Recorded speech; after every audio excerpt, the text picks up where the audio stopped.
अयोध्येच्या श्रीराम मंदिराची संपूर्ण माहिती. अयोध्या हे शरयू नदीच्या काठावर वसलेलं एक प्राचीन धार्मिक शहर आहे.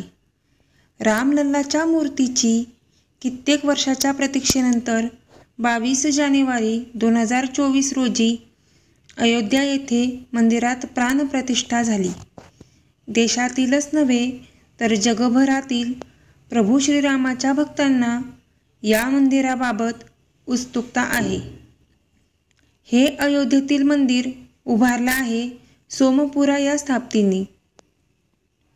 प्रस्तुतचं मंदिर हे नागर शैलीतील आहे. हे भव्य विस्तृत असून ते 3 मजल्यांचं आहे. त्याची पूर्व पश्चिम लांबी सुमारे 126 मीटर तर दक्षिणोत्तर रुंदी सुमारे 84 मीटर आणि शिखर असेल 54 मीटर उंचीचं.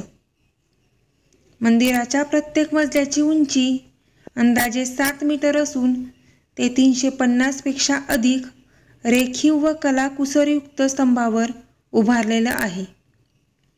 राम मंदिराच्या सभामंडपाला दक्षिणोत्तर अर्धमंडप आहे. म्हणजेच एकूण 3 दारातून प्रवेश करता येणार आहे. मंदिराच्या भिंतींची लांबी 732 मीटर भरेल एवढी आहे. मंदिरासाठी 70 एकर जागा असली तरी 30% जागेतच बांधकाम होईल. तळमजला आणि पहिल्या मजल्याचं काम पूर्ण झालं आहे. मंदिर उभारणीसाठी उच्च दर्जाच्या दगडांचा वापर केला आहे. कर्नाटक व तेलंगणातून आणलेले ग्रॅनाइट जातीचे अत्यंत उच्च ताकदीचे दगड आहेत.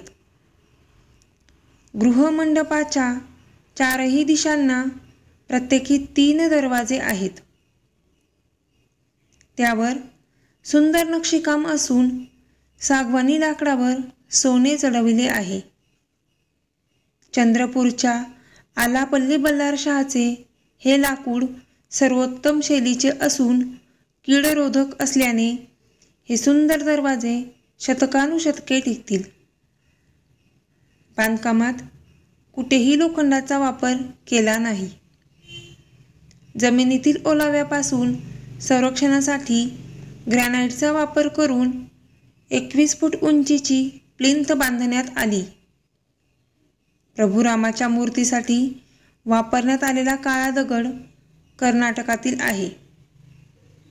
मंदिरासाठी राजस्थान, आंध्र प्रदेश आणि तामिळनाडू या राज्यातून दगड आणला आहे. त्यावर हाताने कोरीव काम झालं आहे. मंदिराची फरशी मकराना राजस्थान येथील धवल संगमरवरी लादेची असून त्यात विविध रंगाच्या संगमरवरी दगडाचे भरतकाम केलं आहे. खांबाच्या तळाशी छताच्या कपारीतून पिवळसर प्रकाश सोडल्यावर सायंकाळी मंदिर वेगळ्याच रूपात मनमोहक भासते. मुख्य श्रीराम मंदिराचे बांधकाम 3 एकरात आहे. त्यात 370 फूट लांब, 268 फूट रुंद, जमिनीपासून 161 फूट उंचीचं मंदिर आणि त्यावर 18 फूट उंचीचा कळस आहे. 70 एकराचा परिसर असला तरी बांधकाम 30% भागातच आहे. प्रवेशद्वारावर दिव्यांग यांच्यासाठी लिफ्ट आणि 2 रॅम्प असतील. तर परिक्रमेचा मार्ग 10 एकर जागेतून जाणार आहे. तळमजल्यावर भगवान श्रीराम असतील तर पहिल्या मजल्यावर श्रीराम परिवार असेल. दुसऱ्या मजल्यावर रामायणातील प्राचीन व दुर्मिळ ग्रंथ असतील. 70 एकर जागेत महर्षी वाल्मिकी, महर्षी वशिष्ठ, अगस्ती ऋषी, विश्वामित्र, भिल्लांचा राजा निषदराज, शबरी, जटायू यांची मंदिरे असतील. मंदिराचे गर्भगृह अष्टकोनी आकाराचं असेल तर संरचनेत परीघ गोलाकार असेल. मंदिरात 5 घुमट आणि 161 फूट उंचीचा एक बुरुज असेल. 3 मजली मंदिराचे गर्भगृह सूर्यकिरण रामलल्लाच्या मूर्तीवर पडेल असं बांधलं आहे. अयोध्येत राम मंदिराच्या गर्भगृहात रामाच्या 2 मूर्ती आहेत. एक म्हणजे 1949 मध्ये सापडलेली वास्तविक मूर्ती अनेक दशकापासून मंडपात आहे. दुसरी अरुण योगीराज यांनी साकारलेली नवीन मूर्ती. या नवीन प्रभू श्रीरामांच्या मूर्तीसाठी वापरण्यात आलेला काळा दगड कर्नाटकातील आहे. पायासाठीची महत्त्वाची माहिती बघू. NGRI या सर्व टापूत हवाई अभ्यास केला. जमिनीच्या परीक्षणासाठी विविध जागांचे मातीचे, बोअरचे नमुने, पाण्याचे नमुने, भूमीची घनता, रासायनिक परीक्षण, धारण क्षमता, पाण्याच्या स्तराची खोली इत्यादी अनेक चाचण्या घेण्यात आल्या. या सर्व बाबींचा निष्कर्ष निघेपर्यंत जवळजवळ 1 वर्षाचा कालावधी लोटला. एक बाब निश्चित झाली की माती भुसभुशीत असल्यामुळे तिला अधिक ठोस बनवणं आवश्यक होतं. जमिनीच्या क्षेत्रफळात हायब्रो कॉम्पॅक्शन करणे व स्टोन कॉलम्स जमिनीत रुतवणे याचा विचार झाला, परंतु त्याबद्दल संपूर्ण हमी देणे शक्य नसल्यामुळे तेही बारगळले. अखेरीस परंपरागत वापरात असलेली पद्धत म्हणजे स्प्रेड फाउंडेशन करण्याचा विचार IIT गुवाहाटीच्या डॉ. सीतारामन यांनी सुचवला व तो सर्वसंमत झाला. त्यानुसार जवळजवळ 9 एकरातील जमिनीतील माती पूर्णपणे काढून टाकणे आवश्यक होते. हे काम फार मोठे होते, तसंच अनुमानित वेळ व खर्च खूप अधिक लागणार होता. श्रीराम कार्यात अडचणी अनेक येतात, पण विजय निश्चित मिळतो. खोदकामाला सुरुवात झाली व खरोखरच एक अवाढव्य खानिसम दिसणारे खोदकाम पुढे पुढे गेले. जमिनीत 12 मीटर खोल खड्डा करण्यात आला व माती तेथून हटवण्यात आली.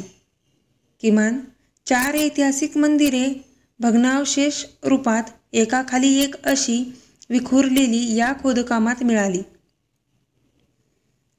हे अवशेष जपून ठेवण्यात आलेले आहेत. खोदकाम ज्या पातळीवर थांबवणं उचित ठरवलं गेलं ती भूजल स्तराच्या जेमतेम 1.5 मीटरवर होती.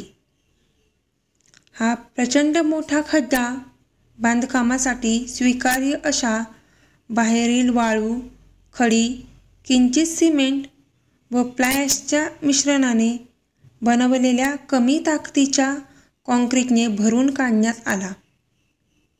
खरं तर हे काम मूळ मातीला बदलून अधिक ठोस प्रतीची माती भरणं या तत्वानुरूप दिलं असून जमिनीची धारण क्षमता वाढवणं व भूकंपाचे वेळी ते दलदल होणे टाळणे या उद्देशाने IIT चेन्नईने सुचविले.